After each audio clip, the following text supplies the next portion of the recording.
Andorra. Dime si es verdad, me dijeron que han intervenido unos yanquis aquí en Andorra y que la cosa se va a liar. ¿Qué pasó? Los de la Z aquí han venido y de Andorra ellos han mal metido, acusando sin justificar. Yo estaba cenando por la tele mirando en casa el telediario. Oh no. Estaba flipando con lo que iban contando. Esto me está afectando. Anthony Martí Petit, dime qué pasó en BPA. Esto no me gusta, esto no me gusta. Anthony Martí Petit, dime qué pasó en BPA. Esto no me gusta, esto no me gusta.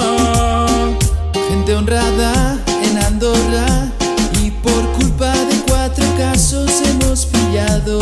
Lo malo es que se ha generalizado.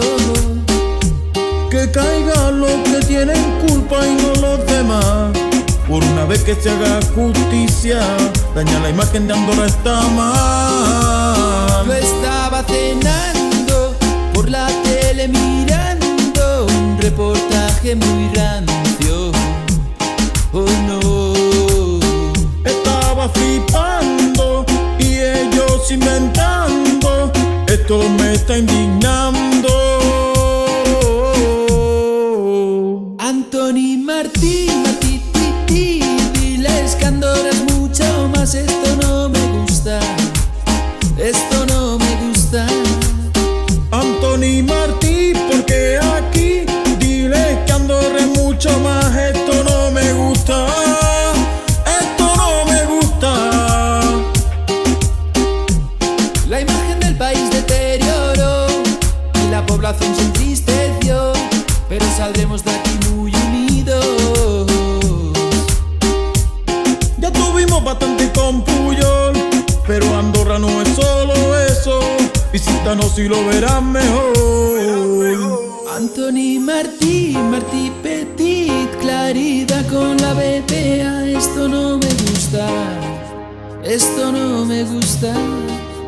Anthony Martí Petit, claridad con la BPA. Esto no me gusta, esto no me gusta.